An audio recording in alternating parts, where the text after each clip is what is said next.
ಇದು ತೀಕ್ಷ್ಣ ಕಣ್ಣಿನ ನೋಟ. ಆತ್ಮೀಯ ಬಂಧುಗಳೇ ನಮಸ್ಕಾರ. ರಮೇಶ್ ಬಗಲಿ ಸ್ಟುಡಿಯೋಗೆ ತಮಗೆಲ್ಲ ಸ್ವಾಗತ. ದಿನಾಂಕ 7/5/2024 ಲೋಕಸಭೆಗೆ ಚುನಾವಣೆ ಪ್ರಕ್ರಿಯೆ ನಡೀತಾ ಇದೆ. ಚುನಾವಣೆ ಅಂತಂದರೆ ಭಾರತ ದೇಶದಲ್ಲಿ ಪ್ರಜಾಪ್ರಭುತ್ವದ ಹಬ್ಬ ಎಂದೇ ಬಿಂಬಿತವಾಗಿದ್ದು ತಮಗೆಲ್ಲ ತಿಳಿದ ವಿಷಯ. ಮತದಾನವೆಂಬುದನ್ನು ಸಂವಿಧಾನಾತ್ಮಕವಾಗಿ ನಮಗೆ ಕೊಟ್ಟಿರ್ತಕ್ಕಂಥ ಬಹುದೊಡ್ಡ ಅಸ್ತ್ರ. ಈ ಒಂದು ಮತದಾನ ಪ್ರಕ್ರಿಯೆಯಲ್ಲಿ ಪ್ರತಿಯೊಬ್ಬರು ಪಾಲ್ಗೊಂಡು ದೇಶಕ್ಕೆ ಬೇಕಾಗಿರ್ತಕ್ಕಂಥ ಸುಭದ್ರ ಸರ್ಕಾರ ಮತ್ತು ಸದೃಢ ವಿರೋಧ ಪಕ್ಷವನ್ನು ನಿರ್ಮಾಣ ಮಾಡಲಿಕ್ಕೆ ನೆರವಾಗುವುದು ಪ್ರತಿಯೊಬ್ಬ ಪ್ರಜೆಯ ಸಂವಿಧಾನಾತ್ಮಕವಾದ ಆದ್ಯ ಕರ್ತವ್ಯ.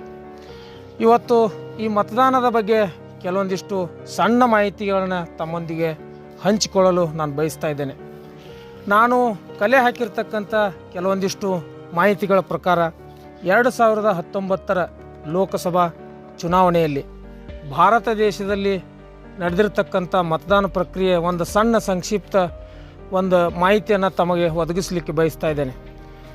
2019 ಚುನಾವಣೆಯಲ್ಲಿ ಒಟ್ಟು ಭಾರತ ದೇಶದಲ್ಲಿ ಮತದಾರರ ಸಂಖ್ಯೆ 88,18,18,391 ಒಟ್ಟು ಮತದಾರರ ಸಂಖ್ಯೆ.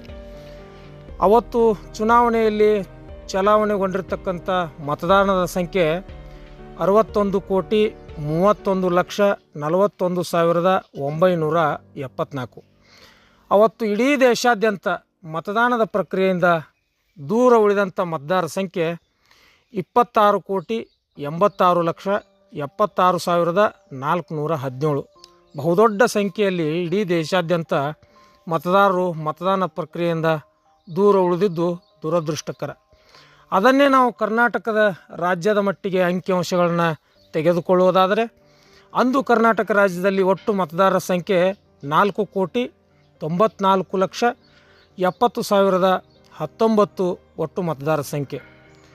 2019 ಲೋಕಸಭಾ ಚುನಾವಣೆಯಲ್ಲಿ ಕರ್ನಾಟಕ ರಾಜ್ಯದಲ್ಲಿ ಒಟ್ಟು ಚಲಾವಣೆಯಾಗಿರ್ತಕ್ಕಂಥ ಮತದಾರರ ಸಂಖ್ಯೆ 3,51,38,682. ಅಂದರೆ ಒಟ್ಟು 71% ಮತದಾರರು ಮತದಾನದ ಪ್ರಕ್ರಿಯೆಯಲ್ಲಿ ಪಾಲ್ಗೊಂಡಿದ್ದಾರೆ.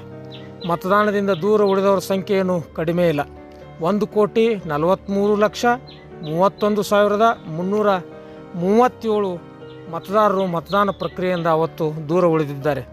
ಅದನ್ನೇ ನಾವು ಬಾಗಲಕೋಟೆಯ ಲೋಕಸಭಾ ಕ್ಷೇತ್ರದ ಚುನಾವಣೆಗೆ ಸಂಬಂಧಿಸಿದಂತೆ ಹೇಳುವುದಾದರೆ 2019 ಒಟ್ಟು ಬಾಗಲಕೋಟೆ ಜಿಲ್ಲೆಯ ಮತದಾರರ ಸಂಖ್ಯೆ 16,83,394. ಆ ಚುನಾವಣೆಯಲ್ಲಿ ಪಾಲ್ಗೊಂಡಿರ್ತಕ್ಕಂಥ ಬಾಗಲಕೋಟೆ ಜಿಲ್ಲೆಯ ಮತದಾರರ ಸಂಖ್ಯೆ 12,04,613. ಅಂದರೆ 72% ಮತದಾನಗೊಂಡಿತ್ತು. ಅದರಲ್ಲಿ ಚಲಾವಣೆ ಆಗದೇ ಇರುವಂಥ ಮತದಾರರ ಸಂಖ್ಯೆ 4,83,381. ಈ ಒಂದು ಅಂಕಿಅಂಶಗಳನ್ನು ತಾಳೆ ಹಾಕಿ ನೋಡಿದ ಮೇಲೆ ನಮಗೆ ತಿಳಿಯುವಂಥದ್ದು ಒಂದು ಭಯಾನಕ ವಿಷಯ ಏನಂತಂದರೆ ಮತದಾನದಿಂದ 28% ಮತದಾರರು ಒಟ್ಟು ದೇಶದಲ್ಲಿ ದೂರ ಉಳಿದಿದ್ದಾರೆ. ಇದು ಪ್ರಜಾಪ್ರಭುತ್ವಕ್ಕೆ ಆಗ್ತಿರ್ತಕ್ಕಂಥ ಬಹುದೊಡ್ಡ ಮಾರಕ ಅಂತಲೇ ನಾವಿಲ್ಲಿ ವಿಶ್ಲೇಷಿಸಬಹುದು. ಆ ಕಾರಣಕ್ಕಾಗಿ ದೇಶದಲ್ಲಿ ಸುಭದ್ರ ಸರ್ಕಾರ, ಸುಭದ್ರ ವಿರೋಧ ಪಕ್ಷ, ಸ್ವಚ್ಛ ಆಡಳಿತಕ್ಕಾಗಿ ಪ್ರಜೆಗಳು ತಪ್ಪದೇ ಮತದಾನ ಪ್ರಕ್ರಿಯೆಯಲ್ಲಿ ಪಾಲ್ಗೊಂಡು ದೇಶಕ್ಕೆ ಒಂದು ಬಹುದೊಡ್ಡ ಕೊಡುಗೆಯನ್ನು ಪ್ರಜೆಗಳೇ ಕೊಡುವಂಥ ನಿಟ್ಟಿನಲ್ಲಿ ನೀವು ಮುಂದಡಿ ಇಡಬೇಕು ಅಂತಕ್ಕಂಥ ಮನವಿಯನ್ನು ಮಾಡ್ತೇನೆ. ನಾಳೆ ನಡೆಯುವಂಥ ಮತದಾನ ಪ್ರಕ್ರಿಯೆಯಲ್ಲಿ ಎಲ್ಲ ಪ್ರಜೆಗಳು 100ಕ್ಕೆ 100ರಷ್ಟು ಪ್ರಜೆಗಳು ಮತದಾನ ಪ್ರಕ್ರಿಯೆಯಲ್ಲಿ ಪಾಲ್ಗೊಳ್ಳಿ ಅಂತಕ್ಕಂಥ ಮನವಿ ಮಾಡ್ತೇನೆ. ನಮಸ್ಕಾರ.